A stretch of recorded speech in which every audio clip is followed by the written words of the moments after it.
The end of a saga, as far as I can tell, has just unfolded. Everyone's freaking out about this. Everyone's asking me to watch it. I went on YouTube and immediately saw people live reacting to this. I didn't even know it had gone up. But apparently, Cr1tikal and Sneako talked it out. Cr1tikal uploaded the video on his channel and it's over an hour long. It just came out, like, while I was live. So honestly, it's time. It's time for us to watch this. I am very curious as to how this is going to go. I have absolutely no clue. Other than maybe Sneako, like, either Sneako goes full bitch mode, like, maybe Sneako goes full bitch mode, and he's friendly, which would be bitch mode. If he's friendly, he's going bitch mode, because he was super, super mean off stream, like literally pulling out his, like, guns and shit. And, or he'll go insane and be streaming, or not be, like, he'll be streaming and he'll be screaming, and very loud and mean, like he is on stream. Like, maybe, like, either way, this is gonna be really interesting. I think it'll be bitch mode. Let's see. Alright.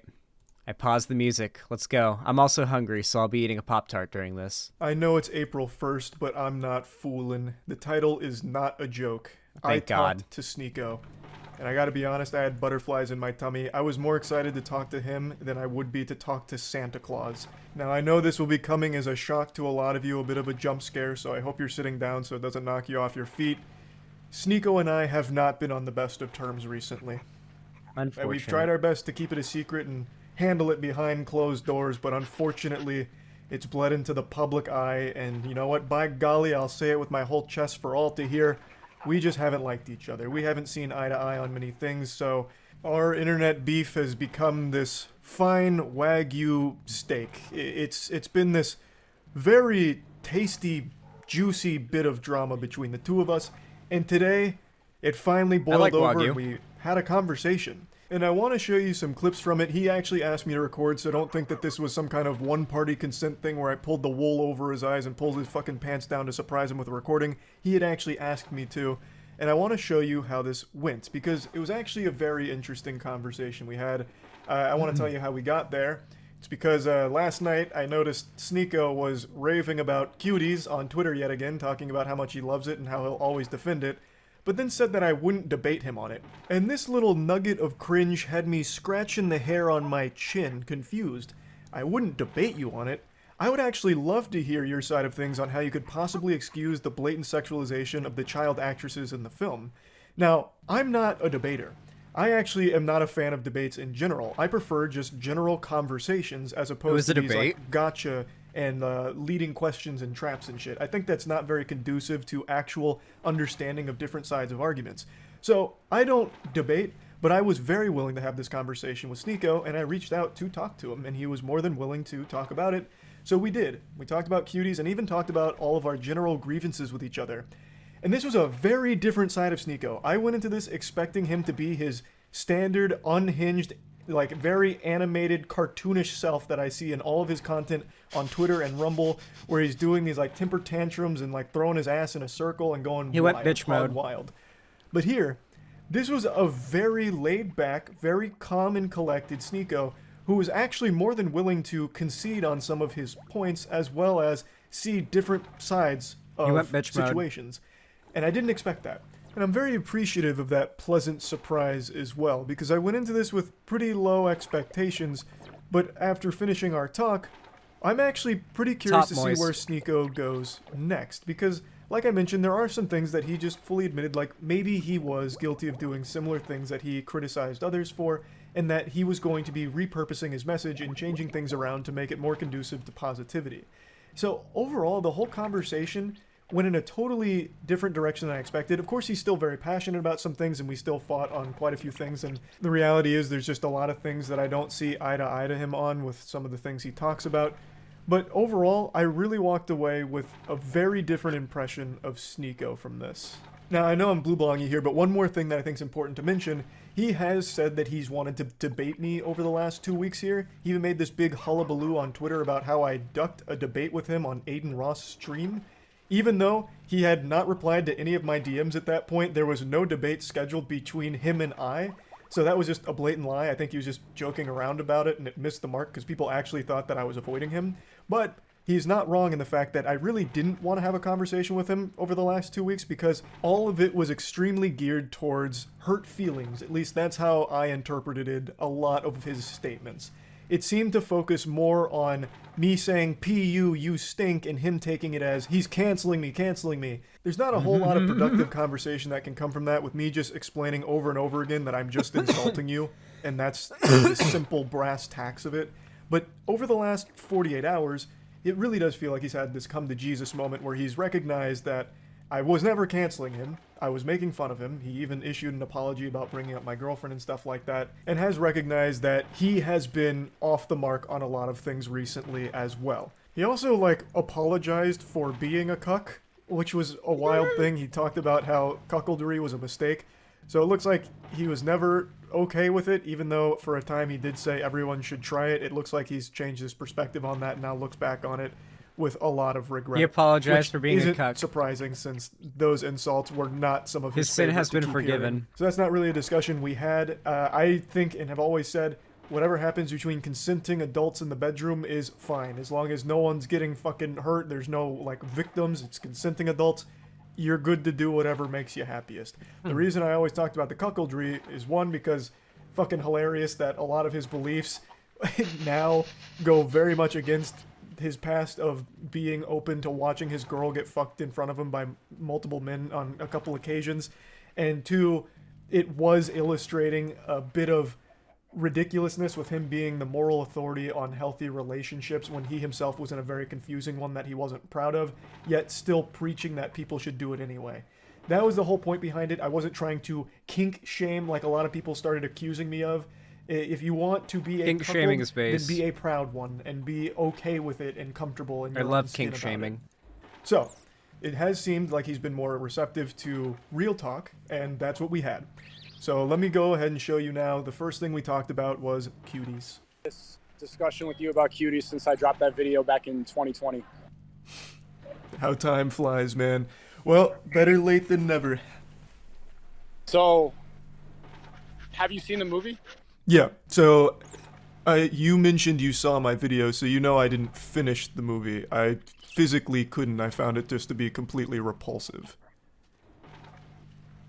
Haven't you seen a lot of other movies that have repulsed you before? I watch horror movies. I watch movies that are provocative quite a bit. Yeah, but this is something I feel isn't being recognized. There's a difference between being repulsed by fiction, which is like horror movies, that's not real, and being repulsed because there's real children doing sexual things. You can't fake that. The actresses were 11 to 13 years old. They were twerking. There was some very gross scenes in there, and the cameras would zoom in on their chest and their ass and their crotch. That's a very different kind of repulsed. That's what we agree on. I don't agree that those scenes are good. I don't agree with the sexualization of children. I defend the movie because I defend the morality of the movie. And I think that most people that were disgusted have seen those clips or didn't watch the whole movie like you. So that movie was taken out of context quite a bit. People don't really see the moral of the movie, which was defending Islamic values and also pointing out the very real problem that young girls have going on social media and doing these dances. I agree that it's disgusting. I agree that those scenes are repulsive, but I think you could be repulsed by TikTok and pretty much what young girls are doing on social media every single day as well. I think that people outraged at that film should also be outraged at everything that girls are doing now on Instagram, TikTok, and all these apps. Was it about religion But here's the thing. So let's break it down to the very bare essentials. Can children consent? Can children consent? No, they can't. We agree. So then why do you think it's excusable to exploit them after having them sign up for this film? If you admit they can't consent, how can they possibly give the okay to be shaking their ass and having a camera all up in their shit while they're doing sexual things, like that scene where she takes a picture of her vagina, the scene where they're doing literal, toying around with cam sites, that's very different. No one is disputing the message, right? It's a message. I agree with the intention of the movie. I don't think that those scenes are good. That's what we completely agree on. But I think that was an important movie to point out how many people get sucked into this world. I think that was needed. That movie was needed to be made. And I also don't think that movie encouraged pedophiles to go and incite and look at these girls. I think that they're more likely to go on TikTok and find girls that they're attracted to. I don't think that this really attracted people to these girls. Well, it's not like I'm here arguing that this movie created pedophiles, right? But what it did is it delivered a film that they would watch for totally different reasons than the message. Yep. Again, the message isn't something that I or pretty much anyone has an issue with. The message is, like you mentioned, the social media poisoning them, making them do the sexual things, which is a problem. But this movie contributes to it since it still used real children to sexualize them to showcase it. That's the issue. You didn't need it to be children. I don't think it contributes to it because when you see girls doing this on TikTok, they don't know. I don't see girls doing it on TikTok, though, is the thing, right? The only people that would are going to be the pedophiles. They would go and search that out. This movie was advertised on Netflix. No, that's not true. Every time, I don't have TikTok on my phone, but once in a while before I was banned, I would go on there, and the first 3 videos would be the same thing that you see on Cuties. And that's why I uninstalled the app. That's why I refuse to have it on my phone, because it's directing me to those images. Which is a problem. I'm not disagreeing that's a problem. But that doesn't make this film... We agree, but we just disagree that I think the movie was important to point out a flaw. Personally, I never empathized with girls being directed to that site before I saw that movie. That really made me understand what it's like to be a girl and grow up in that age. I think we're getting... discussing this in public, Yes, we agree that it is disgusting, but you are... Is he in Seattle? Those are cherry trees behind him. I live in Seattle, and all the cherry trees are blossoming. And so, like, if you look around, like, there's a bunch of cherry trees all over the place blossoming, and I don't know, maybe it's just he's somewhere that has them, but I don't know where else has them. Is he in Seattle? Is Sneako, like, a local here? Am I gonna run into him? Holy shit. Yeah, he's literally, like, just having this combo in public. Excusing it because you believe it highlights a very real issue, which it does, but it contributes to that issue by using children. They didn't have to use kids. You recognize that, right? They could have used... they didn't have to use kids. But I also look at the director, and I look at the moral of the movie, and I don't think that it was anything unsafe, and I don't think that the director had any bad intentions making it. So maybe it shouldn't have been as sexualized, but I defend the morality of the movie, and I also defend the effect that it had on me. When I watched that made me have a new perspective. But do you see why that's kind of... Jesus, sorry, that was my cat. Do you see why that's kind of concerning to hear, though? Because in the time that I watched that film, there were unreal amounts of sexual scenes. In fact, the majority of the movie was them doing like the dance routines where they're smacking each other's ass, zoomed in on them shaking their ass in the camera. There's that scene where a security guard's like, "What are you girls doing here?" And they're like, "We're dancers." He's like, "Prove it." So they start twerking for him, and he's like, "Oh, great, get in here." Like, that is a problem, no matter how you spin it. Again, the message is fine. There was never anything wrong with the message, and maybe the intention of the director was... How would you tell the director to convey the message in a different way? You would just not use children. You could deliver the same message and you don't use children. The problem is I don't think it would be effective. I don't think it would be as effective. It's so unfortunate that you could just use young-looking adults. You couldn't be able to have that effect and show how provocative and how dangerous it is without using kids. Shows about high schoolers do it. Probably did not need to be that bad, but when I watched that, I was absolutely disgusted. And like I said, it changed my perspective. And what I'm surprised about is that you are against wokeness, because everything that your content is about, it doesn't seem like you've ever directed any energy towards how dangerous wokeness can be, which is exactly what that movie's about. It's saying how important Islamic values are in the face of wokeness. It's about a Western African family, Islam. Write that down. I want that to be Cuties' catchline. Cuties is anti-woke. I want that to be, like, I want the title of this video to be, quotes, Cuties is anti-woke, unquotes, reacting to Moist Critical debating Sneako. Cherry, when you watch this, that's what the title of this video needs to be. They go to France, a completely woke country that's now being burned alive, and women are running around topless. The country's being burned down. France is being burned to the ground. Wokeness has consumed France, and it's pointing out a proper solution to this problem, which is embracing Islamic values. Who was the director of the film? Do you know? Her name is Maminu Dukure. Maminu Dukure, I think that's her name. She's a Western African woman, and she moved to France. So I imagine that she had a very similar experience, and she was trying to portray what it was like growing up.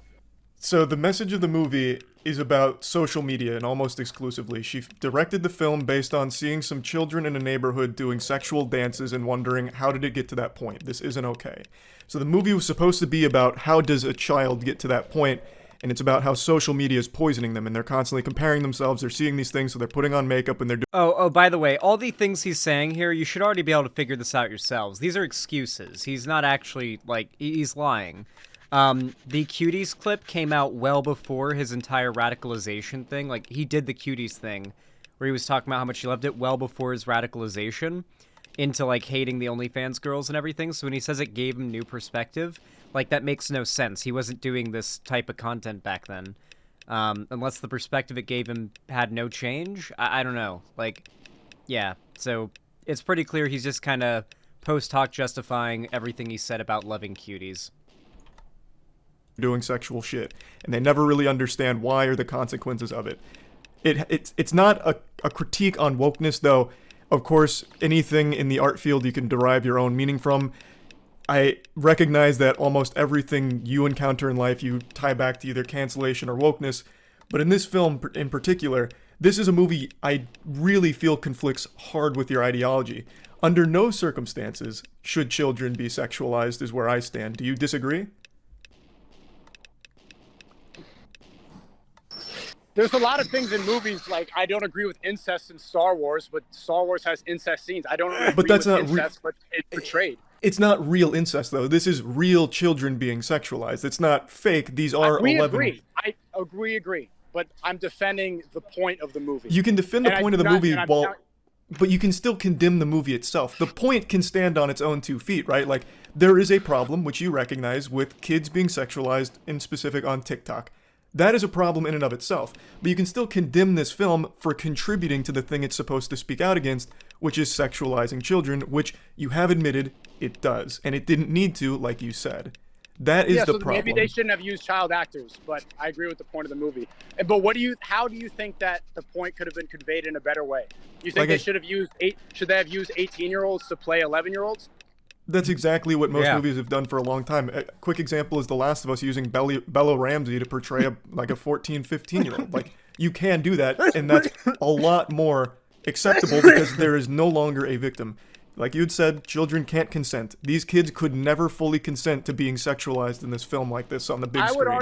I would argue that when they use 30-year-olds and 27-year-olds to play high schoolers, like in Euphoria and like in 13 Reasons Why, it actually sexualizes kids more because we start to mature high schoolers and we think of them in a different way. People in their 30s and their late 20s get addicted to Euphoria and they have ideas and they start romanticizing teenagers in a different way because they don't. All right, so first it was Brett Cooper, now it's Sneako. Is there something about Euphoria? Like, do conservatives really fucking hate Euphoria? I know it's a really popular show, but is there some culture war nonsense about this show I don't know about where the right just despises it? I can guess why. Googo. These things are so fucking hard to kill without taking a hit. And they take a lot of damage, too. Like, this is an iron sword, and look how much damage these things take. But those goo donuts they drop, these things are real useful. Need to hoard them up. Don't use actors in that way, and they make them look more mature. That's a completely separate conversation you can make arguments for, but that doesn't work here because it sexualizes already real children, right? So I think you're getting hung up on like the what ifs and like whataboutisms on other sides, but the core doesn't change. So let me give you an example. It is realistic to use kids for the message, right? Because it's about kids. Well, what if the child was naked doing the vagina pic? If they showed the kid's vagina, is that now too far? It's still realistic. That's too far. So there's two ways the movie could have been changed to be more effective and that people would understand the message. One, they could have used child actors and they should not have been sexualized in that way. Or two, they could have been 18 plus and it could have been sexualized, but then it wouldn't have been as effective. One of the two should have changed. I agree. Okay. So then do you think there's like levels to sexualization of kids that is acceptable and then unacceptable? No, it's never acceptable to sexualize children, but Then No. we agree. So then can we then say, since this film sexualized children, I can't really champion the film. However, the message is okay. Like, I like the message. I agree completely. But the reason I defend that movie is because I think everybody just saw those scenes and looked past the message and looked past the good moral that the director had when making it. That could very well be the case for some people, right? 100%. I would say But- most people who hate the movie haven't seen it. Most of the people accusing me of being a pedophile for defending the movie haven't seen it and have no idea what it's about. They've just seen those scenes. But they're also still not wrong for being upset about those scenes. Like, can you I recognize think they that? should be more upset at the problem. I think people should direct that anger instead of calling me a pedophile on the internet. They should look at the system that turns these girls into sexual objects at a young age and be more angry at that. That is the real issue. That But is they- the bigger problem at large. They do, though. It's not mutually exclusive, like where it's one or the other. Do they? Do you? Do I what? Talk about the Do problem? you direct that anger? I see you. Now, from here, we started branching off into other conversational topics, but I do want to go ahead and give a little wrap up here. After talking to him about it, it really feels like he Interesting. sticks to his guns just out of pure stubbornness because he's defended it for so long. He's unwilling to forfeit on the point, even though he can clearly recognize that the sexualization of children is a bad thing. And since the movie sexualizes children, it is full stop a bad thing. He can't separate the message and applaud the message without applauding the whole film, which is a problem. He repeatedly calls it his favorite movie and how important it is, but God, he's it's only so- referring to the intentions with the message, and the message is fine. He has to but the double film down. itself is not fine. It wanted to speak out It's his against favorite social movie. media, poisoning these children and having them do sexual things, and it's horrible. The film wanted to call that out and point a light at how horrible it is. But doing so, they used real 11 to 13-year-olds and actually sexualized them. Thus, it's a fucking horrible thing that they produced. And by my definition, and many people's definition, is child porn. That shouldn't be defended by any means. Now, I wish Sneako would be able to just separate the message from the film, because the message is fine. That is something that you can applaud, but not the film itself. Follow the narrative that's popular on social media, but I don't see you ever direct it at the problem. Do you agree that wokeness is one of the biggest problems that corrupts kids Okay. nowadays? Define wokeness. Let's go. Wokeness is the liberal ideology, is feelings over facts. I identify this way because I feel like it is. There's no gender, nothing matters. I do as I want. Everything that's promoted on social media. Do you realize half of what you just described is how you've lived your life for the last year? Like feelings over facts, for example. You champion bullying. You think bullying needs to come back. I have never canceled you. Can you recognize that? I have actually always spoke out against deplatforming, if you've ever noticed. I spoke out against No, it but you when were also disingenuous. When I called out the swordboard collage, you were like, these people just hurt my feelings. Most of those people actively advocated one for my person. cancellation. Nick is not green is the That's only not person. True. That's not true. Ethan Klein celebrated and clapped when I was banned and said, good, finally this misogynist is banned. What happens on the internet, I understand. It's good to have back and Celebrating forth. it's different than Bullying calling is for good it. because it makes you have to develop your character in a different way. That's not why I was upset. I was upset because a lot of these people were secretly happy or secretly hoping that I was going to get Oh, banned not because secretly. they disagree with my ideology. But then why am I on that list when I've only ever spoke out against deplatforming? That seems like I'm there because I hurt your feelings. You didn't hurt my feelings. I thought it was funny because you do look like the rest of them. I He does don't not. understand how, but we're not here to get into the nitty gritty, I guess. Now, after talking to Sneako, it became clear that he really lives his life fearful of wokeness. He is constantly haunted by the woke boogeyman, like he's trapped in Luigi's. Okay, culturally speaking, you have to understand Charlie is a massive YouTuber. Lots of and this is going to be huge. Sneako's little pathetic breakdown about wokeness is like actively going to make it so that now when those same people hear their favorite conservative commentator complain about wokeness, this is what they're gonna think about Sneako saying this to Charlie, and they're gonna be like, ugh. Wait, am I really like him? This is gonna be kind of a hit to the right, I think. Sneako might actually be the one that sends the right, like, down, and into its next down period. Like, it could be Sneako. Mansion, but every ghost is woke.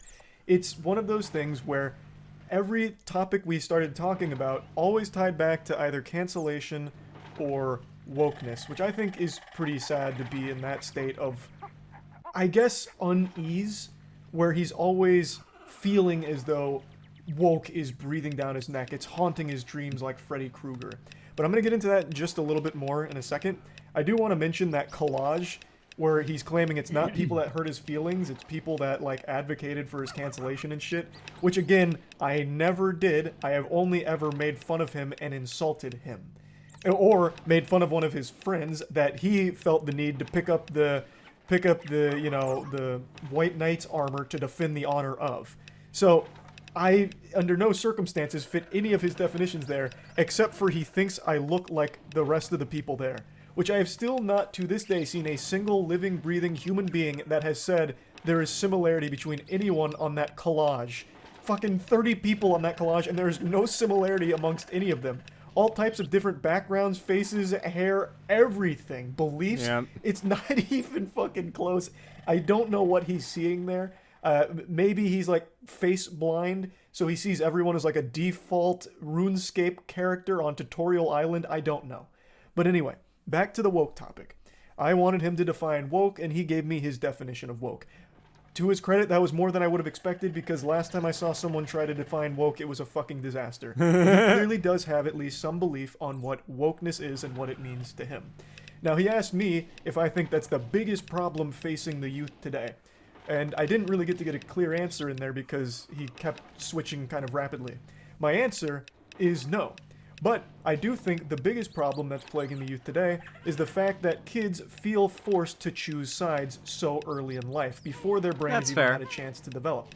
Now, whether you want to subscribe to one side of the political spectrum or the other, you are always being forced down one path in this level of tribalism where you always have to blindly support that side. I think that, like, there's a bit of confusion about these issues because a lot of people who aren't super into politics don't realize the reality of the political state that we're in, where it truly is just people that constantly fight to achieve as much evil and death as possible, the Republicans, who do it with, like, the slightest thin veil of obscurity, and we all have to pretend like they're just, you know, they have the same goals of achieving a better America and a better life for all of us. They just have different ways of achieving it, you know? Different ways of going about it. And then, like, a corporate-run Democrat Party that's, like, pretty center-left, like, when it comes to the choice there, it's like you're either choosing evil or just how things are now. So I don't really think it's an issue of, like, getting kids into politics. I think it's an issue of, like, we should be teaching kids basic moral foundations that would later on lead them to correct political positions when they get older. Not that they should have to be, like, having politics shoved down their throat as kids, but, like, teach them basic fundamental moral beliefs that are good, so that when they get older, they develop good political beliefs on their own. Yeah, teach critical thinking skills, and you won't have to tell them what to believe. And hate everything and everyone on the other. I think that shit sucks fuck. I think that's a horrible way of living life, and it leads to a situation that we see a lot now, where people aren't friends with someone that don't share every single thing in common. For example, I have friends that I disagree with on many things, but we're still friends at the end of the day because we do have commonality in, like, personality, and we have fun together. We don't need to agree on everything. Depends on the issue, I guess. I don't like echo chambers. And regardless of if you're on the woke side or the anti-woke side, you put yourself in an echo chamber no matter what. And both sides eat you alive if you so much as critique something about that side. It seems like it's constantly discouraged to think for yourself. He's such you a have centrist. to be fed your thoughts. whether that's being fed the thoughts that Sneako hates or being fed the thoughts that Sneako champions. It's always being fed your own their ideas, and then you try and adopt them as your own, and any kind of deviation from that It's true, the is left frowned does this upon too. in the communities. And in fact, if you decide you don't want to go down either of those, Basically what he's describing right now and trying to sound like he's, being insightful is the concept of people who have political beliefs watching content that is entertainment for those that believe that. The right has this, and so does the left. The only difference is the right's content that does this is specifically oriented towards we gotta make sure that fucking ogre does not destroy the house. Holy fucking shit. The right's content that's like that is specifically oriented at radicalizing people further towards the right and bringing in normies. Come on, let me sleep. Please, ogre, don't aggro on me. This could end badly.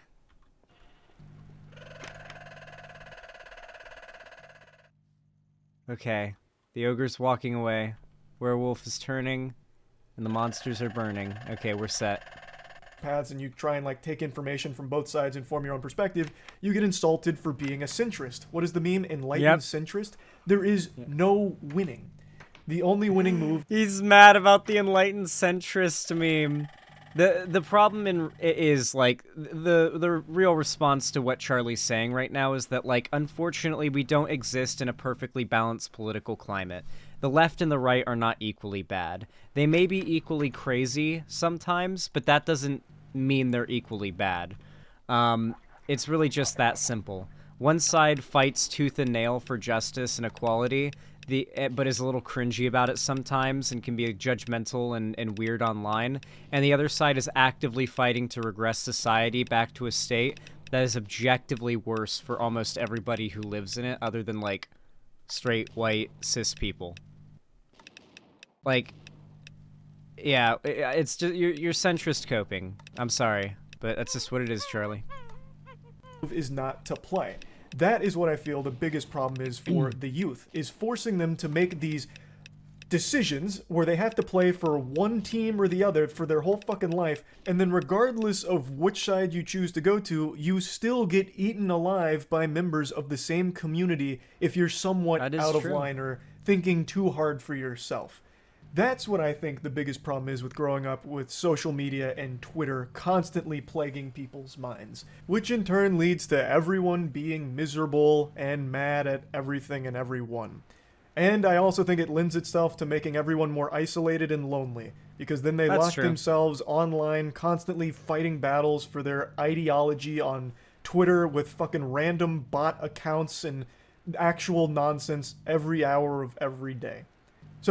So this is a perfect view at, like, the average normie apolitical person's perspective.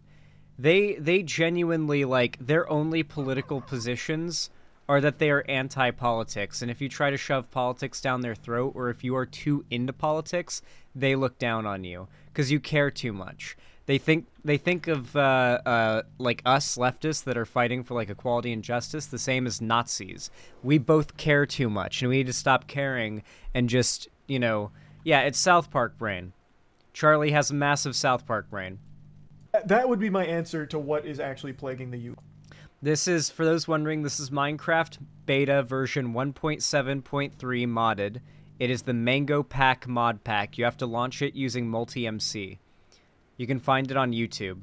Mango Pack, all one word.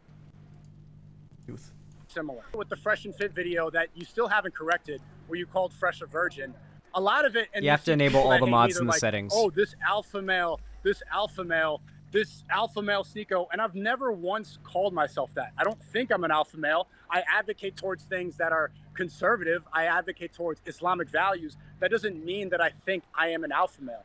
I've never called you an alpha male. You're talking to someone. You've called my friends that. You've called Fresh and Fit that, and you haven't. They call them. You are really hung up on fighting for the honor of Fresh and Fit. What I did was exactly what you preach. I made fun of him. Calling him a virgin is a joke. Do I think he's actually a virgin? Probably not. And it's not even a good joke. Like, that's the laziest joke of all time. Which is why it wasn't, like, the crux of it. I just made it as a throwaway statement in the middle of a rant about his ridiculous story. This is something that clearly weighs heavy on the mind of Sneako, where I insulted his friend, and my god, he has not let that go. This has become like his Vietnam, because it really seems to have taken a big toll on his psyche. He believes I owe a retraction and apology for making fun of him and calling out his story. And he says that I was wrong about all of it, even though, I'll play the clip in a moment, further into our conversation, he also admits he doesn't know if he actually fucked the 3 women that he claimed he did. Nobody knows. The story itself is outrageous. What they proved is he had DMs, like a conversation with the NBA player, but that doesn't corroborate the whole story. There is no apology or retraction necessary. It is still such a fucking crazy story he told that probably wouldn't even happen in the most obscure Brazzers porno ever. You don't correct your mistakes. You were wrong about Fresh and Fit. You were wrong about Andrew Tate, and you were wrong about the movie Cuties. Okay. Well, I'm glad you tied it back to Cuties, but before we get back to that, I feel like I'm one of the very few people on the internet who corrects himself. Whenever I make a mistake, I do go and make a clarification. For example, I got something wrong with a content creator holding a stand-up competition that was absolute dog shit, and then someone came there and made fun of him, and I didn't know the full context. Once I got the full context, I went back and made a follow-up video to explain it in more depth with more clarity. I always do that. With Fresh and Fit, you really hung up on this idea that he fucked 3 women that night after meeting an NBA player at a bar, and they exchanged Instagram information, and it turns out they were Eskimo bros with the same girl's pussy. Like, it's an outrageous story. Now, whether or not it's true, you haven't proved it either. Were you there watching him fuck? Were you cheering him on? He verified it. He showed the DMs with the basketball player. They did the whole podcast verifying the story. The DMs. You didn't correct it. Okay, so you didn't correct that. They did verify the story. You didn't correct it. Dude, okay, chat. Do you guys think I should start reacting to, like, Fresh and Fit and those other, like, Dude Bro, Hustle Culture, Manosphere podcasts? I feel like we need to start doing segments on them. That's like a whole segment of the far right I haven't even touched. I gotta go to... We gotta do some of that. It's perfect to do while playing Minecraft. We'll do that next stream, for sure. Abba and Preach, too, yeah. That's where the content is at recently? Hell yeah, that's what we'll do then. I'm glad you like that idea. Did they have the basketball player... Did they have the basketball player and the 3 girls he fucked come on and be like, oh my god, he absolutely plowed the shit out of me. It was the best sex of my life. Did he have... that would never happen, but he did show the DMs with the basketball player verifying the story and that he did go to the party. Whether or not you want to believe he was with 3 women, I wasn't there either. I guess we're never going to know. But he did get the DMs from the basketball player. To add on to this, if there's even small elements of that story that are somewhat true, I guarantee the whole thing is still embellished, because the story he told is a work of fucking Tumblr fan fiction. It is not exactly how it played out under no universe, especially not for him. He is an extremely sensitive guy. He would probably have started crying after the first round of sex instead of going right to the next girl. Like, it is just not something that happened, and even if there is some elements of truth to the story, the whole thing is probably still not 100% accurate, and even still, the whole core of the video is the same. I was making fun of the guy. That would still stay entirely intact. Now, I'm getting carried away with Fresh and Fit here. The conversational topic here was about not correcting things that I've got wrong. And I've actually prided myself on being willing to accept when I'm wrong. I think that's one of the most important qualities a person can have, and something that is very unfortunately absent from most people in the current day and age, where everyone has this complete reluctance and this like, ooh, yuckiness, I can't be wrong, I have to be perfect all the time attitude. I am more than willing to embrace and accept when I get things wrong, which is why I've made so many videos saying, I was wrong about this, got this wrong, this one was off, and adding more clarity to situations that I've covered when more information came out, or if something turned out to be fraudulent. I have done that for years, and I always have. In the case of Fresh and Fit, there is nothing to fucking correct. Now, I'm going a little out of order of our conversation because we kept bouncing back and forth between certain things, fucking pinballing around, but I'm trying to connect all the points together. So we're going to talk about the Andrew Tate thing in a moment. That's something we talked about for a little bit because Tate is very clearly someone that is a heavy influence. Was he in free Sneako's when life. this happened? But before then, I do Had want he to focus been on a couple other released? things we talked about, and that's him victimizing himself constantly. This is something I've called out, and I Also, wanted to hear shaders his have gotten perspective so on it. much better. A over lot the of the years. things you This critique puts it in the perspective. woke for are ones that you actively partake in. Victimization. That's a big thing with the woke, right? Constantly playing the victim.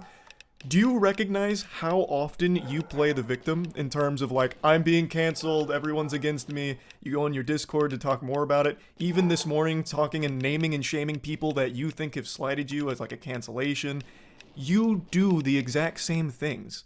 Like, you are also an SJW. That's not victimizing. That's actively pointing out that literally every streamer, the entire internet, all of YouTube reacted to your video. I drop a response where I even apologize for going out of character and getting emotional, and then people.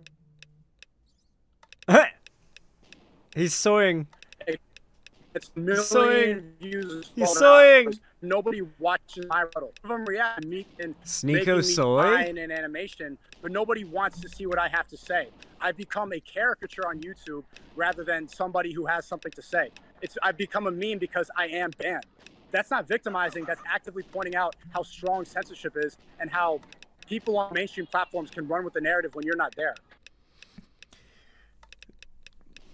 The way you just justified it is a way many other people that you call playing the victim would also be able to justify things. The point is, when you are constantly whining and talking about how you're being attacked, it is still being victimized. I tried to point a mirror at him to point out that a lot of the things he criticizes others for is things that he actively does himself, and the one I focused on was victimization. Eventually, Cr1tikal. Because the way he work my way justifies, up to it. playing the victim is justification people have used in the past that he calls out.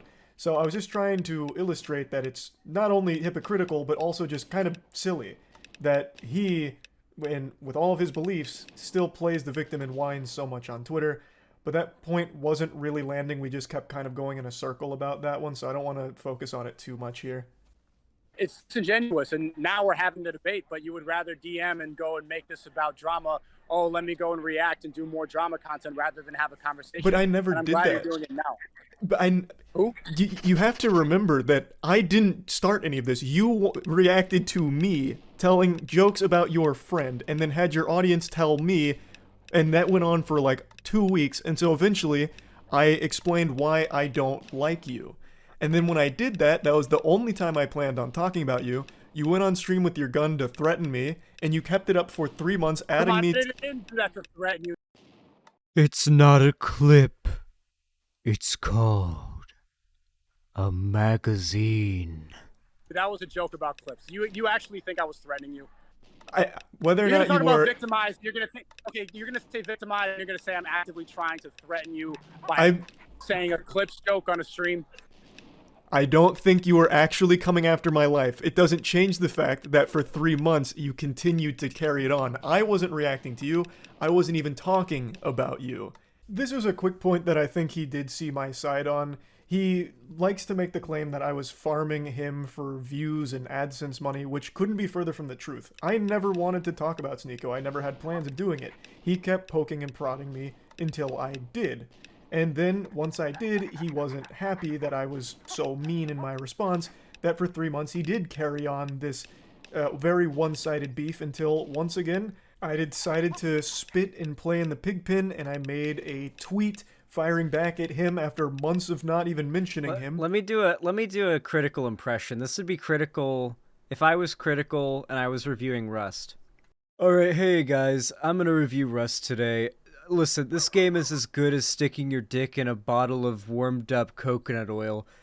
There's really not much better than this game. It's really fucking good, guys. I'm gonna give it a 80% on the moist meter. Alright, that's pretty much it. And then made a follow-up video, but it was never part of my agenda to do that. And I think after explaining it to him, he did see that he was really the instigator. And I am glad that he did have that, realization after our conversation, that he was willing to accept that. I think that is healthy, that he was open to seeing that, okay, maybe I was wrong and his intention wasn't drama AdSense farming. What do you think that I've said that I don't believe in? So we'll use our beef, for example. You think I'm weak for not taking you up on a boxing fight. But on the same side of that coin, you won't take Brandon Buckingham up on that boxing fight. The whole point was, I don't stand by my beliefs because I won't fight you for it.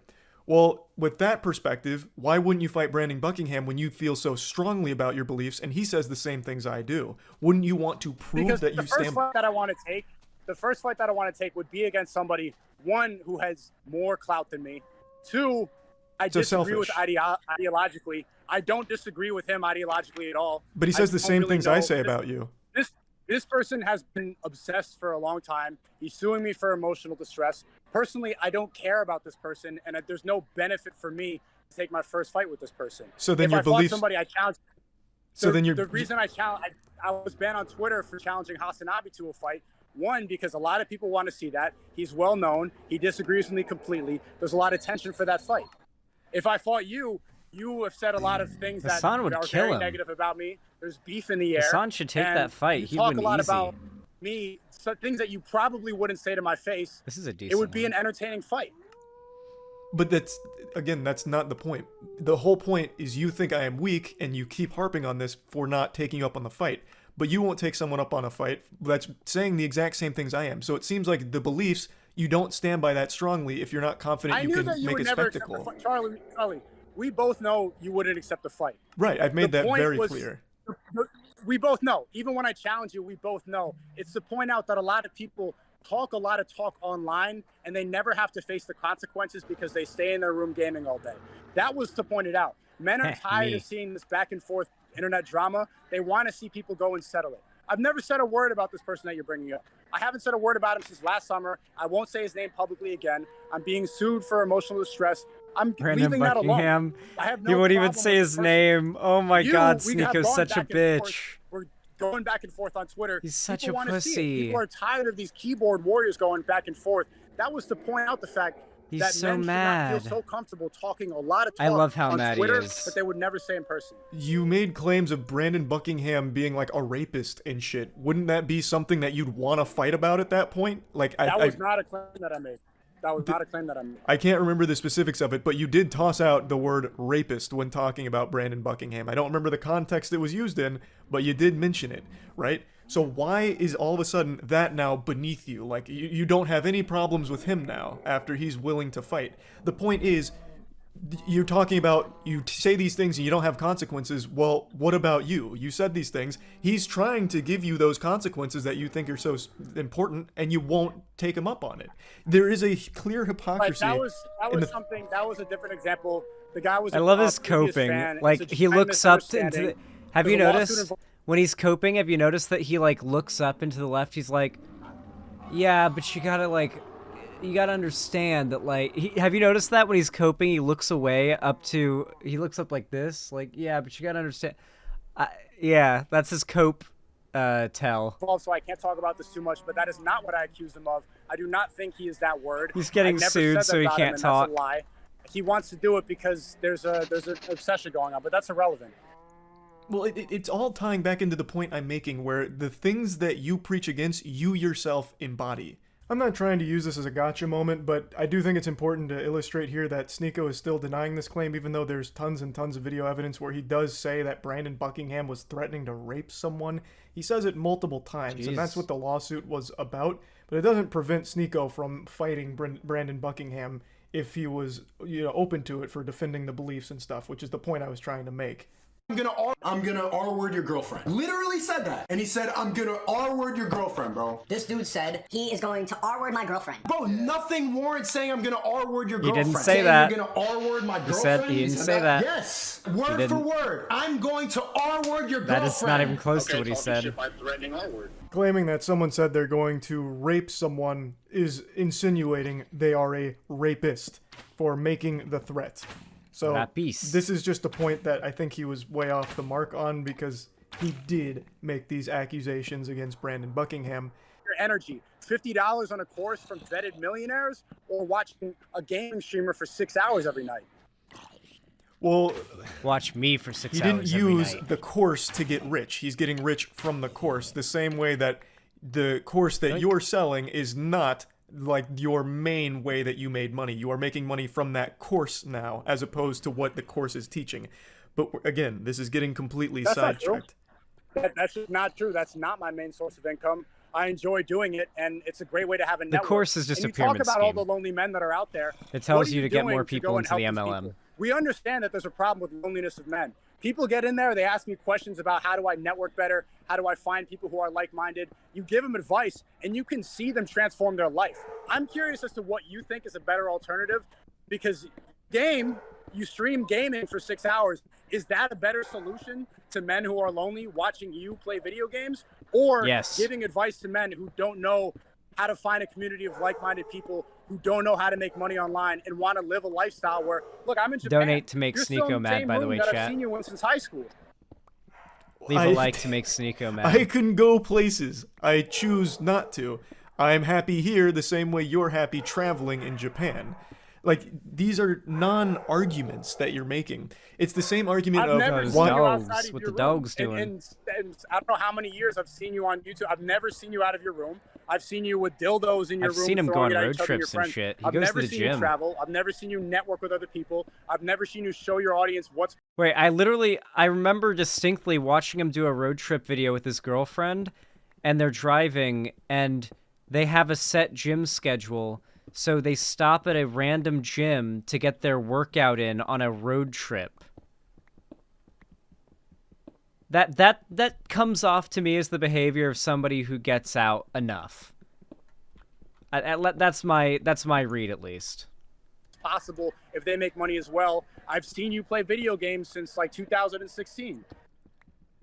In one of the clips you showed of me, I am outside at Gasparilla with my girlfriend. What are you talking about? We got into a little bit more of a heated argument about this point. I do still take great issue with gurus charging for courses, much like Sneako does with the creativity kit, and it's something he actually pitched a lot during our conversation, so it seems something that he strongly believes in. I don't know if that's because of the monetary gain he experiences from it, or if he truly believes it is something that's changing lives, but he did pitch it multiple times because I pointed out that I don't like that kind of shit. It feels exploitative to people that are desperate and looking for anything, whether it's a sense of community or a sense of, an MLM. Here's how to get successful like me. When really the success is built upon the people that pay for it, not what you're preaching. At least the majority of the time that's the case. And then he made the false claim about, you know, you don't showcase what's possible because you stay in your room a lot. Which I do stay in my room a lot, but there is so much content on my channel where I'm outside of my room, it's baffling that he'd even try and make that claim with a straight face. And even in the number one thing he showed for me, which is the picture of me and my girlfriend, we are literally outside at a party. So I don't understand why he keeps making that claim that I don't leave my room or I'm old. The reason why he keeps saying that is because Sneako is desperately trying to be a stereotypical Chad. He believes that, holy shit, it's a blue one. It's blue. What the fuck? Okay, I think we can handle this thing. Nope, no we can't. Alright, that's gonna... Whew, alright, well we'll just leave that one to do its own thing. Ha. Yeah, basically he's trying to do like the stereotypical Chad thing where it's like, you play video games in your room all day, you're a nerd. I'm a Chad because I get out there and I make money and I fuck women, but I don't really fuck women. I don't know what the last part is. I can't tell. It's really hard to tell with these people, like on any given day, whether or not they like fucking women or they hate fucking women or they like wanting to fuck women, but then like fighting the urge and not doing it, but still having lots of hot women around that they could fuck. But they don't. That's basically the my understanding of their fantasy. Oh my god, these boys be running. But it is something that I fought him on, and he did clearly see he was incorrect on, so another thing he was willing to concede. But still maintaining that courses like $50 a month isn't a lot of money, especially for the value he believes people get out of it. And maybe I can only speak for everything I've ever seen, but I've never read or met someone who was successful because they bought a online guru's course. I only ever see or hear about the people who've lost so much more money than they ever had to spend because they're chasing this fucking hopium that's being peddled their way with these courses and guides. Now again, Sneako's might not be that. I haven't read it. I'm not 100% sure. But the vast majority of these guru courses are completely worthless scams. You're talking about things that are agreeable. And this is what I've said about Andrew Tate. He doesn't always say silly, dumb shit, but he does. And he couples it with good, real things. Like you mentioned, porn addiction is a problem. Like, no one's going to disagree with that. But everything that you're sprinkling in outside of it is totally fucking irrelevant to the rest of it, man. You going and flexing on your audience isn't showing them what's possible. It's showing what's possible when they're paying for your lifestyle. True. The advice you give, you thrive off them staying miserable. Right? The second they get happy, the second they get money, the second they will not be paying for your course anymore. If my audience does not get value from my content, they're going to leave. The reality is that streamers and content creators like you, the audience always grows up. They watch a little of the gaming content, then they grow up. They're not learning anything, and so they go to another content creator. They go to somebody else who's popular or trendy. You need to add value to the audience, or else they are going to grow out of it. And the value of most things is entertainment. What you used to do was humor interlaced with your stuff. Now it's just preaching to the choir of people that already subscribe to your hive mind. You're still doing the same thing. That's what you see on Twitter, because that's the only mainstream platform that I'm still allowed to be on. If you watch my stream, I have watched your in a couple streams. weeks. When I watch my stream for 4 hours, it's not preaching. A lot of it's humor. My motto is seek truth through funny. Which you've abandoned. What's going on in the world. It seems you have completely abandoned that. The seek truth through funny thing is just conservatives essentially like repackaging the idea of like base our politics around cruelty and not caring, and basically trying to offend people, because offending people hurts people and hurting people is good. I have watched your streams. I have. A lot of it devolves into just talking again about the same things you always mention. Soy boys, bots, woke mind virus, and then dancing around.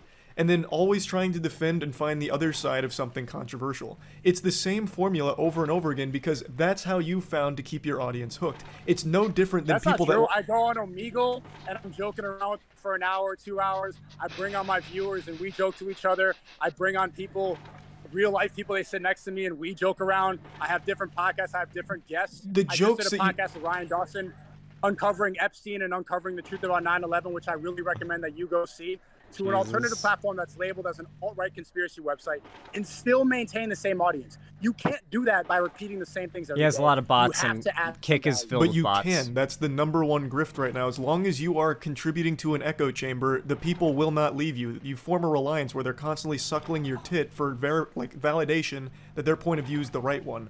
And the more that you claim the victim, the more that solidifies. The way you know that's not the case for us is that I argue with you guys nonstop.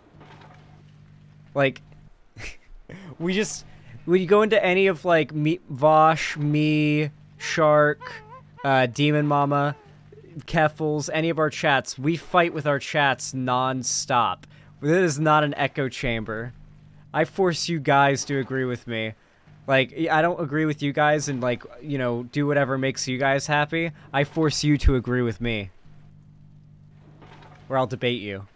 And cements them that belief is the correct one, because people are attacking That's absolutely not true at all. I've been talking about the woke mind virus for a long time, and now my audience wants to get to know the truth, so I've been interviewing different people. I did a whole podcast uncovering Epstein and who's actually on the client list, because that's one big conspiracy theory that people want to know more about. I did an entire podcast uncovering 9/11 and the Iraq War and what happened and why war is created by deception.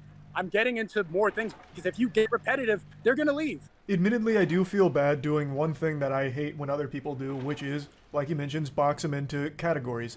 Because it is very possible, outside of all the content I've watched from him, that he does other... You know, I just remembered when he mentioned the Epstein Island thing. There was someone on Twitter who said, I bet you're on the Epstein Island logs to me, because I was defending trans rights. It was one of the trans people are groomers type people. And I replied, as one of the kids getting molested? Because, like, Epstein died when I was, like, right as I turned 19. So he would have been doing all that pedo stuff for, like, most of the time that was happening, I was a kid.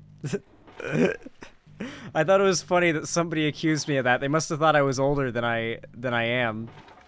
Because it doesn't really make sense if you kind of line up the timelines. Things.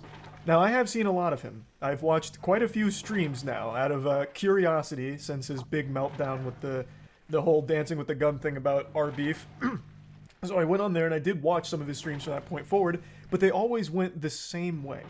But I do think it was unfair of me to try and box it in and say he's always doing the same thing when it is entirely possible that it's just my exposure to it and what I've seen so far. So I do completely concede that it is possible he does more and talk about more.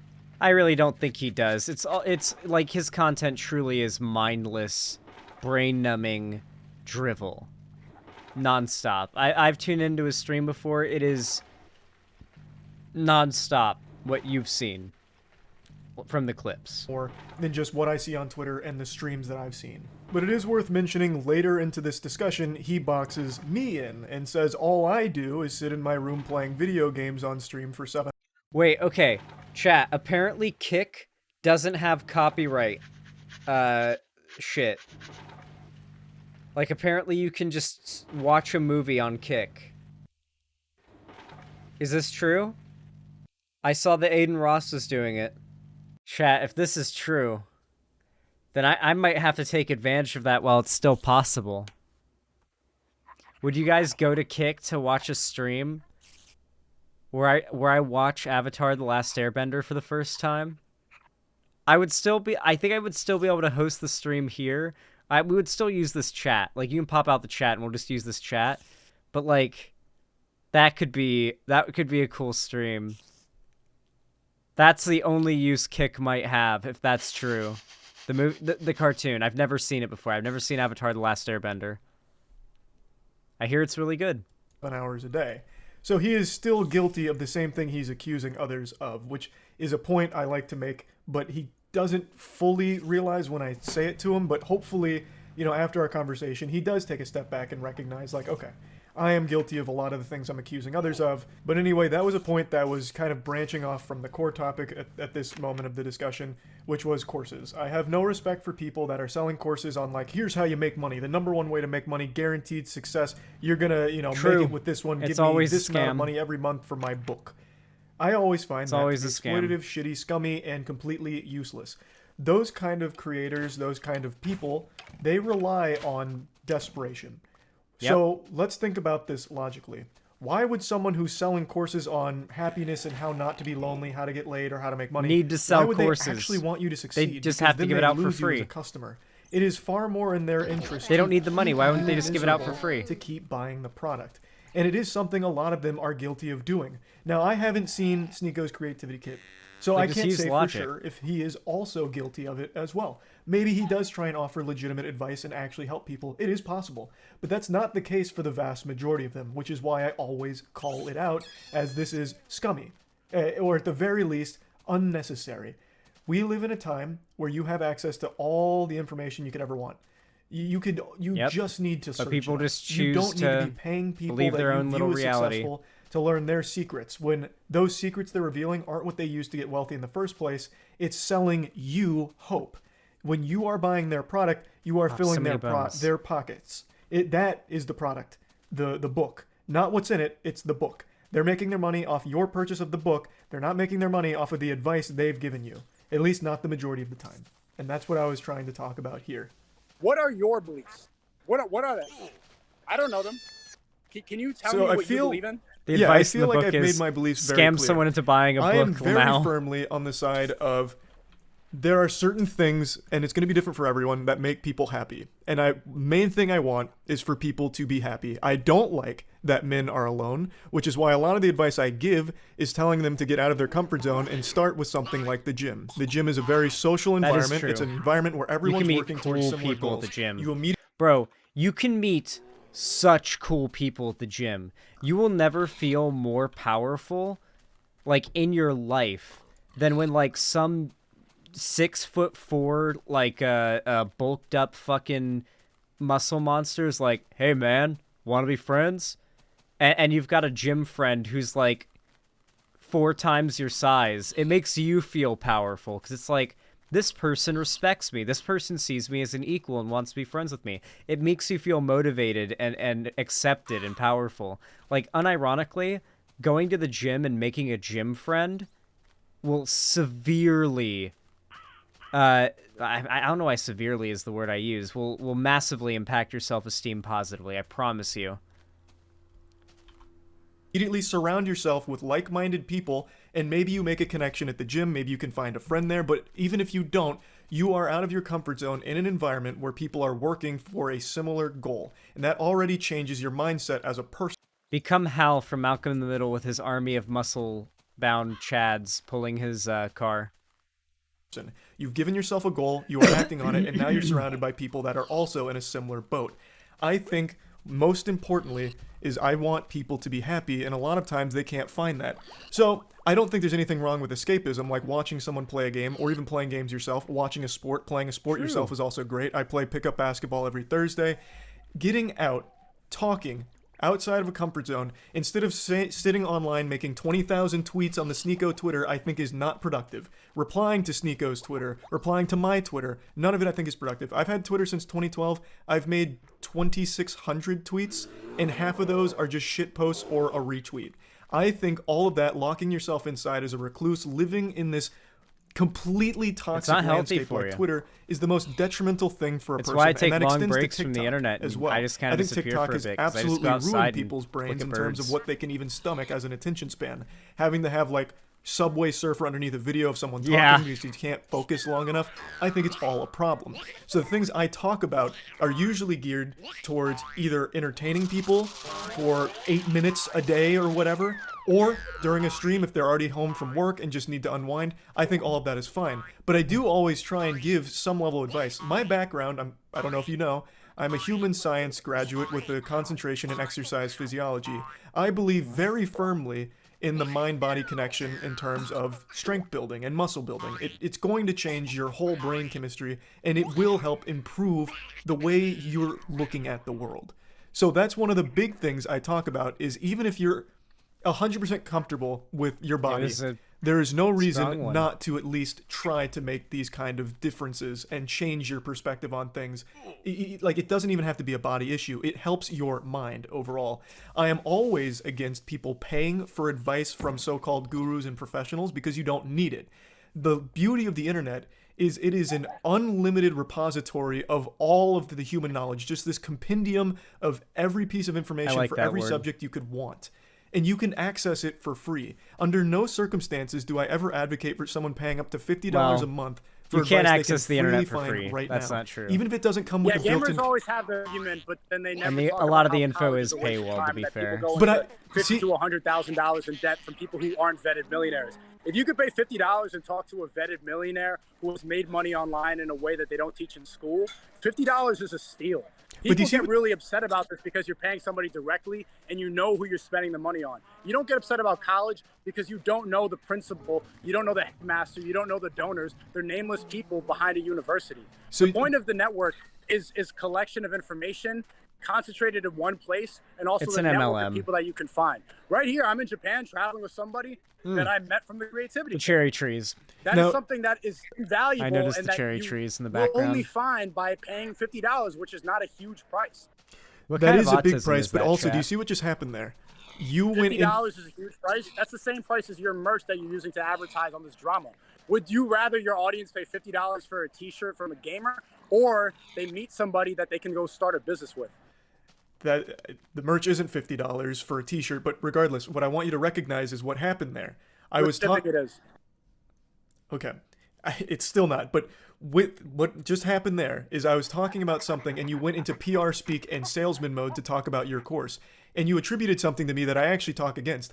I actually have spoken many times about why college just isn't right for everybody. It's not. It simply isn't. True. I think college provides an invaluable social experience where for the first time in your life you're on your own. So you learn how to fend for yourself. You learn how to interact with roommates, strangers. So you get social skills. But college is not going to be a great fit for everyone, especially when it comes to certain academia positions, especially like in some art fields. I actually talk a lot about that. But you keep lumping me in with this perception of a gamer. and these beliefs that you don't know anything about me on, and yet you still put me in there. And then you should probably make them more clear. I do. I've been personally watching your videos for years, and I had no idea about any of this. So, I've seen you gaming. I've seen you react to drama content. Yeah, I didn't Sneako's know that was anti-video your method games. to make people happy. I think it's part of his, like, Islam it's a art. narrow way of answering that question about what you believe in and what your belief system is. I was still but that's going. fine. But I'm glad that you said that, and I think that you should reiterate that more in your video to add more value to your audience. So you said you've watched for a long time. These aren't secrets. I made a video 6 years ago. I just double checked. I uploaded a video 6 years ago called "You're Getting Fucked by College Textbooks." The entire video is about how college textbooks in particular are a massive scam and a very predatory system that universities are Sneako's using. anti-college. I do because talk about these things. Conservatives are You anti-higher are education. just not seeing them and then still putting words in my mouth. My beliefs, I think, are very clear to the people that watch. They're not a secret. They're not hidden. One thing you'll realize is that, like, Charlie's solution to the problem of, like, college being, in his mind, a scam for a lot of people is to say, don't go to college, figure something else out. Our solution is, like, to basically give advice, but then also say, this is also a problem overall. This is a systemic problem that shouldn't be the case. The only reason why college is so unobtainable for so many people is because of this desire by private companies and those that run them to try to increase as much money that reaches their bottom line as possible, right? These colleges want as much money as possible, right? And it's, they're not funded by the state for everybody to be able to afford college. They could be funded by the state and everybody could just go to college for free, but no, you have to pay instead. Maybe you get a scholarship and you get to go there with maybe some of your tuition paid. But, you still got to buy the textbooks. You still have to, pay to live there, because you have to buy food and stuff while you're living in the dorms. Like, these are not things that are, like, necessary for college to exist. We could change these things. We should advocate for these things to be changed. I make them very obvious. It was after this brief discussion here that the entire landscape of our conversation changed, and it became very clear Sneako never knew anything about me to begin with. He keeps calling me a gamer, using the hard G on me, gamer. And I think that might be because that's the only content he ever watched, but I really don't think I've ever made a secret what my beliefs are. I talk about them on stream, I talk about them in videos, I've never been fearful of it. And yet Sneako either pretends he never saw them, or maybe he just legitimately never saw them. But after explaining to him, he really seemed to change his whole tone about me as a person. I'm not a psychiatrist here or an expert in the field, but if I had to wager a guess, I think Sneako put an image of me in his head and attributed a whole ton of characteristics to that scarecrow that he put in there that just isn't actually me in reality. And that's who he attacks so vehemently. Whereas I do know a lot about Sneako, because there is a big difference between us in terms of our belief. It's all the fuck he talks about. It's the only thing that ever leaves his mouth is always preaching about something or trying to make a big statement about their beliefs or their politics. Whereas that's not me. The main thing I focus on is just entertainment. My videos are made purely for fun. Brain. It's just because I thought it'd be entertaining. It's a silly topic. It's something fun. And that's it. There's never really anything too much deeper. Unless it's a topic I'm covering that I'm passionate about, or I have something more I want to add on to it about my own personal beliefs, then I do. I'm never afraid to. But it's not all I talk about, whereas for Sneako and a lot of people in his circle, their main content is talking about what they believe, whereas my main thing is just making entertaining shit. So maybe that's a core misunderstanding here, because he clearly didn't really know much about me. Whereas I do know a lot about him, since he is so open with everything. He wears his fucking heart on his sleeve. And I just disagree with a lot of it. But a big difference is, I don't hate people that I disagree with on things. In fact, there is nobody in the world, not even my best friends, that I agree with on every issue, every time, and see eye to eye on everything. I don't like that anyway. I wouldn't want to have someone I agree with on everything. I think it's important to have different perspectives and different opinions. It's how you grow and it's how you learn as well. So I don't get mad when people disagree with me or have different things that I don't agree with. That doesn't piss me off. But for Sneako, it clearly has, and he really didn't even know anything about me to begin with here until after our conversation. Now, I know I'm cutting up our conversation quite a bit here, but I'm just trying to focus on like the big chunk topics that we tackled. One of them that we did touch on quite a bit and got pretty passionate about is gaming. And like Sneako firmly believes that people that are gaming or watching sports are wasting their time. Completely valueless. Entertainment like that has no value whatsoever. And I kept trying to point out that there's nothing wrong with entertainment, like watching sports, watching movies, watching streams, playing games. All of that's fine in moderation. True. But Sneako only views it through one lens, which is he's just a very judgmental piece of shit. Obsession, addiction, where all they do is watch sports, play games, do this and that. And then, of course, it is very detrimental, and it is bad for overall health. I'm not going to bother showing clips from that because that one just really went in circles. I think there's just a fundamental disagreement there where Sneako believes anything that's entertainment driven is just not worth it and time could always be spent better doing anything else. But then he puts his content on a pedestal that's an exception to his rule where, no, this content that I make is the one that's valuable. Everything else is worthless. This is the value. This, 4 hours, 5 hours. He's very judgmental, and he's trying really hard, because I'm pretty sure Sneako is a gamer, or was a gamer, right? So he's, like, trying really hard to act like the people who bullied him in high school. That's my theory. Does that make sense to you guys? He's trying super hard to act like the dudes who bullied him in high school, so he's, like, shaming people for playing video games, and everyone's like, what? What are you talking about? No one cares. This guy, this is his job. What are you, like, you're not doing anything here. Hours of Rumble streaming and, whatever's going on over there, that's a good use of time, and all the other streams like gaming and all that's terrible.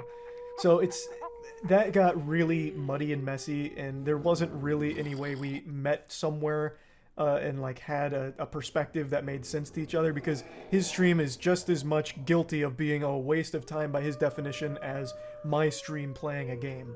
It's still a form of entertainment and escapism, no matter how you spin it.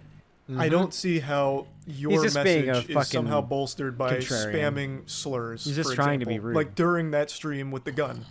I couldn't listen to you because you kept saying slurs.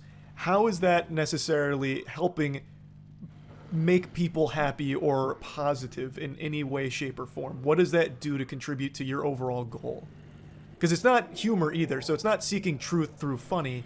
It's literally just spamming slurs because you were mad at me. That's what they find funny. It is, the reason that it's funny is because I'm on a platform that has free speech, and you're not bound by wokeness where you can't say certain words and you're labeled racist or homophobic or transphobic, where you can say things even if you don't mean them, because we're not how does Charlie's but why say something you centrism stay intact? Why say something you don't mean though? What does that do? Wouldn't that go against your ideology where you're like faking it? That's not a word. A word doesn't encompass a whole belief system. A word can be funny.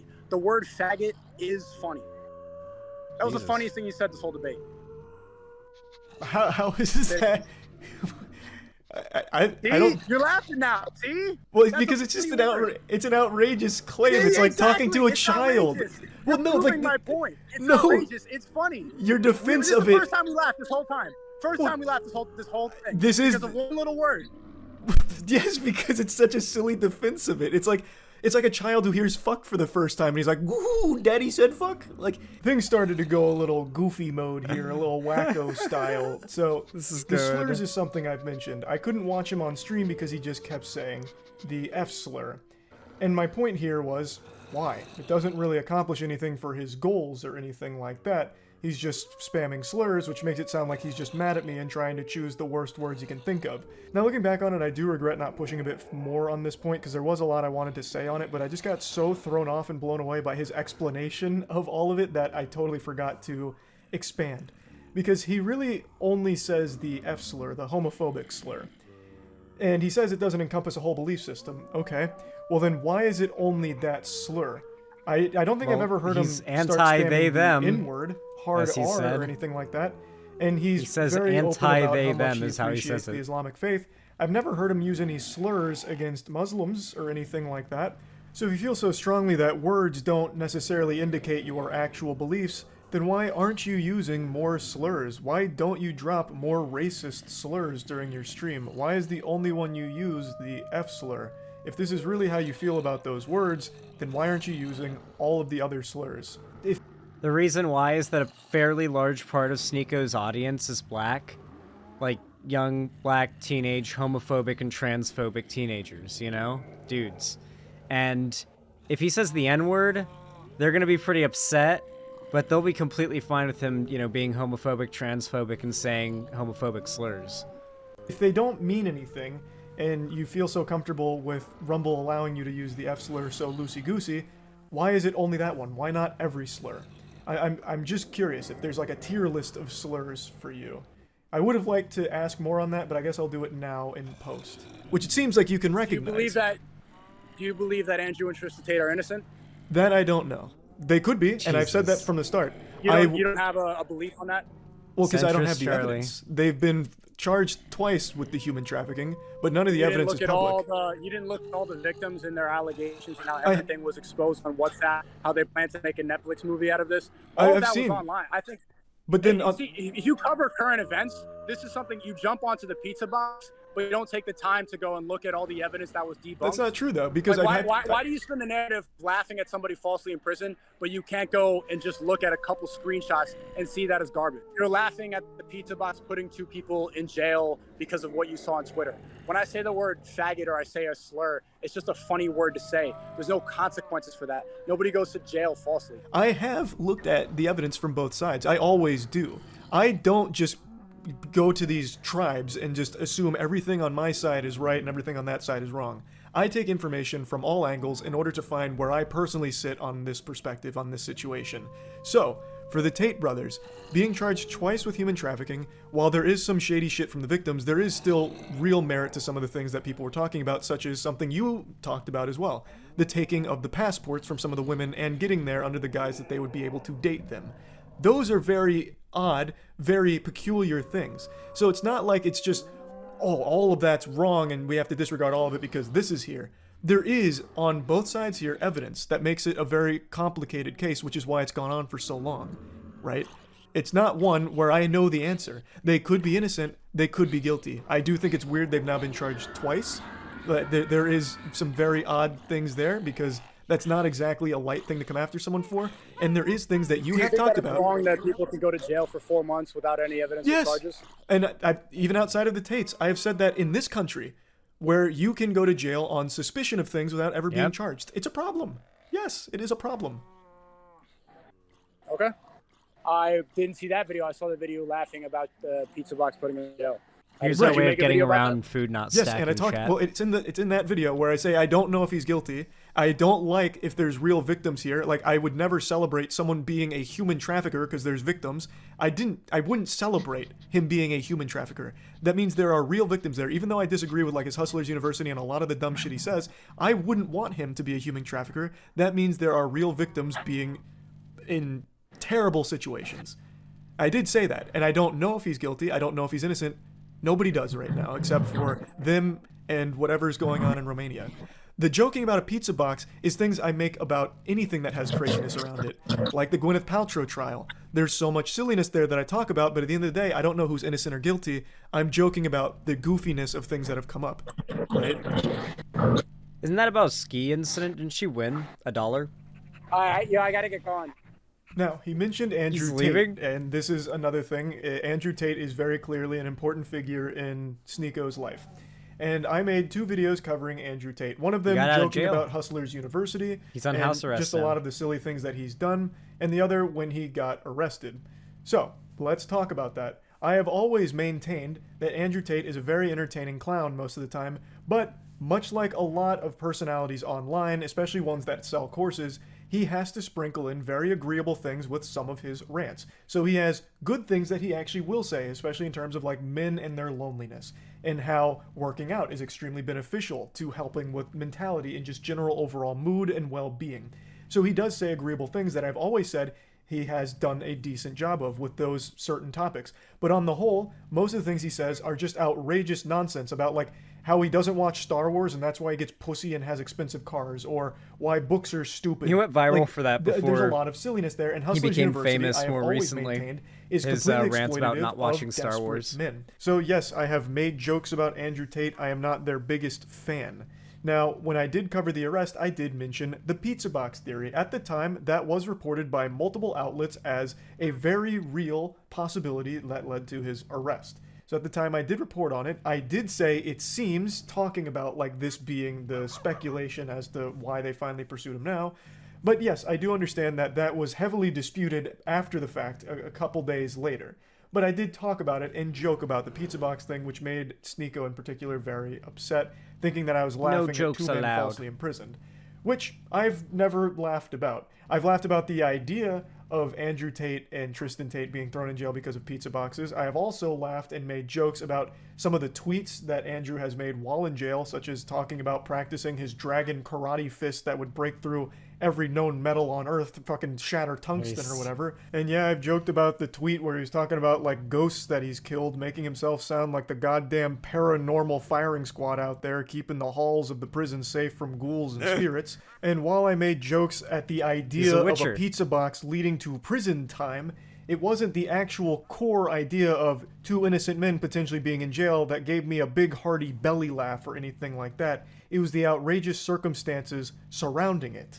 I don't know if they're guilty. As I said in the video, I don't know if they are. I do find it weird that they've been charged with the same thing twice with multiple raids now, but at the end of the day, if they're innocent, I don't want to see them in jail. The reasoning for keeping them in jail was like a potential flight risk, like leaving the country, so I guess that was the explanation for it. But I have talked in the past about being imprisoned with no charges as being something I don't fucking agree with, which isn't a controversial take. So all of these things, I think it's fine if it Sneako happens to attributed Andrew me were Tate. things that I didn't actually believe. Bad things or, happening in to my bad opinion, people is do. good. Talking about the pizza box Too many thing the good day that things it happen to happened bad people. wasn't outlandish. It wasn't until a couple days later where that was more debunked and heavily scrutinized. But even then, I still talked about it more of like a silly idea if this was the case. And the jokes I made about Andrew Tate were mainly about the response to Andrew Tate going to jail, like some of the unhinged tweets about how, well, if it's true, human trafficking is not really that big of a deal anyway, so it's still bullshit. It's not that big of a charge, which is still a crazy thing to say.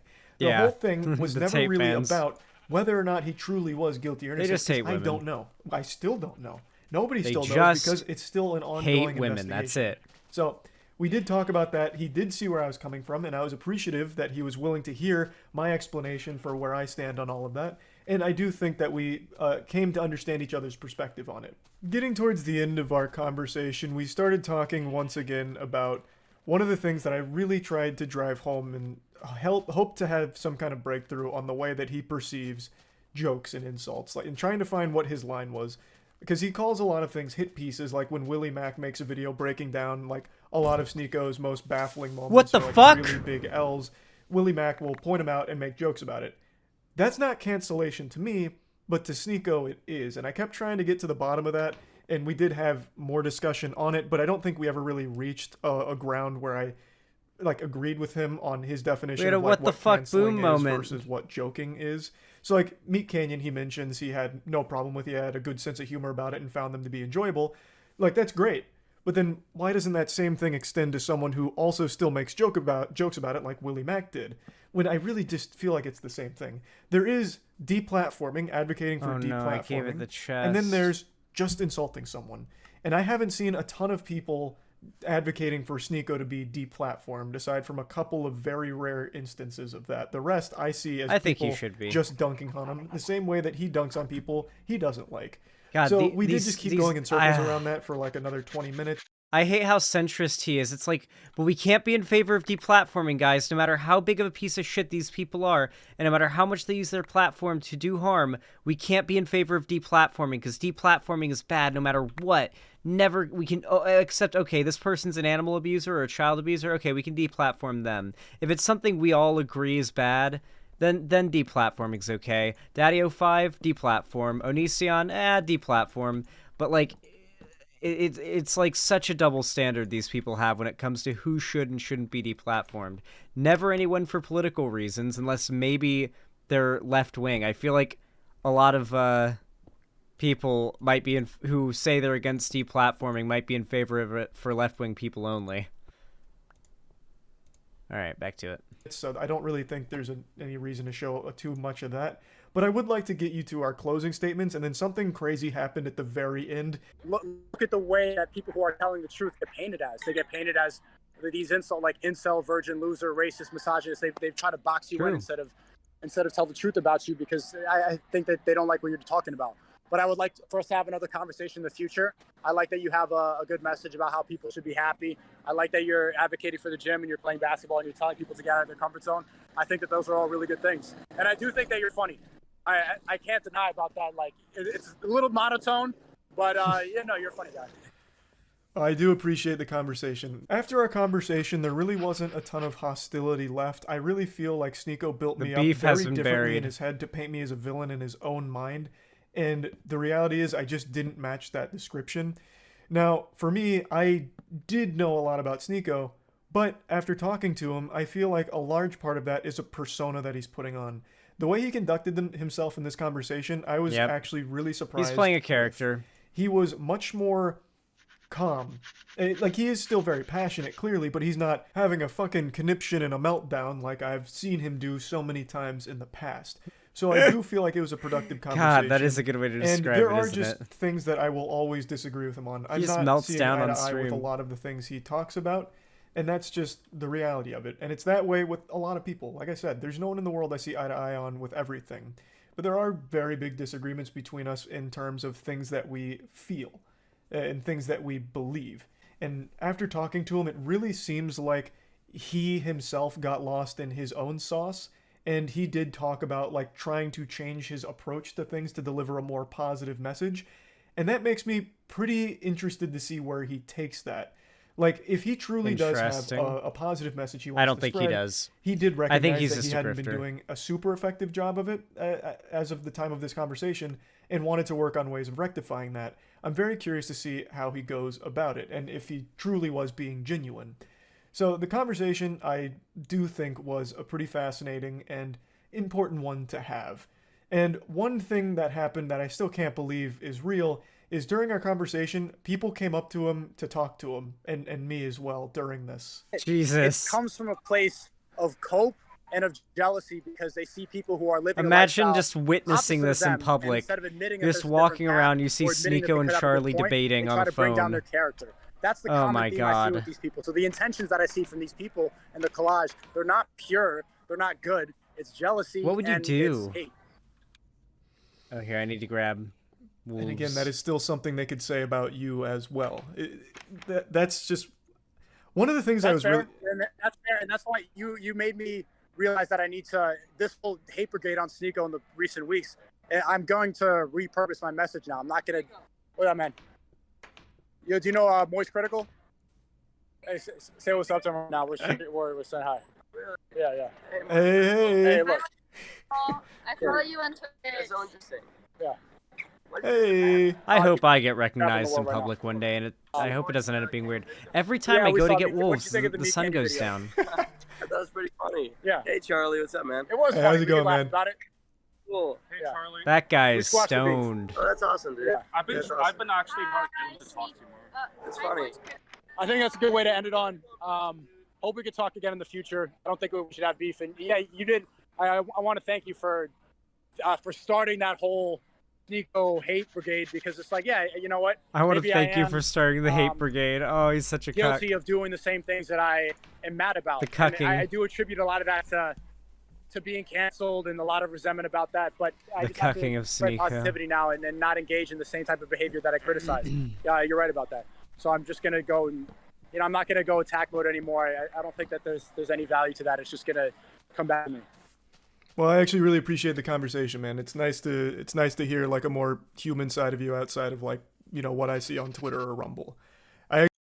Here's, as frustrating as it is that Charlie is this massive fucking centrist who's not in favor of like any substantial solution to the Sneako question.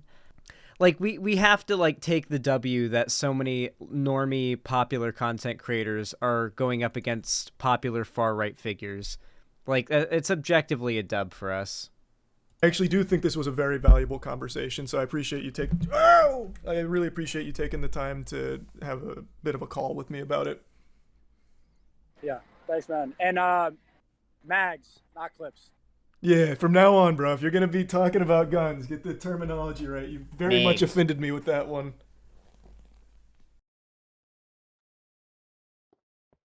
Oh. We did it. We did it, chat. We did it. What? A bird just came through the portal. Holy shit. We did it, chat. We did it. We watched the Charlie and Sneako talk. What do we think of that? What do we think of that talk? I'm frustrated by how much of a centrist Charlie is, I have to admit. Like, I will admit I'm a little bit frustrated by how much of a centrist Charlie is. I do wish he was a bit more willing to just, like, come out against, like, hard line against the things that Sneako says and stands for. But it feels so much like they just don't want to be preachy or judgmental. And I get, like, not wanting to be judgmental, but, like, some things are fine to judge. If someone's, like, a bad person, and I would say that Sneako, as he's been for a while now, is a bad person, then they deserve to be kind of treated harshly. And if you can prove there's bad outcomes occurring because they have a platform, I don't understand why you'd not want that platform taken from them. From what I can tell, the most common argument is a what if it happens to me argument, right? Like, if we start narrowing down what is acceptable to say and do online on these platforms, then, you know, if we're okay with it narrowing at all, then it can narrow further whether we're okay with it or not.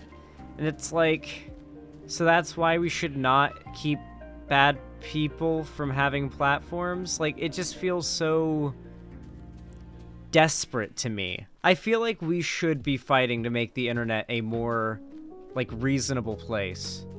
Because right now it's just filled with the most insane people having platforms, and I feel like, at least to some extent, deboosting people who spread misinfo, or just at the very least being just in favor of deplatforming those that are in favor of hate is reasonable to at least consider, right? I don't know.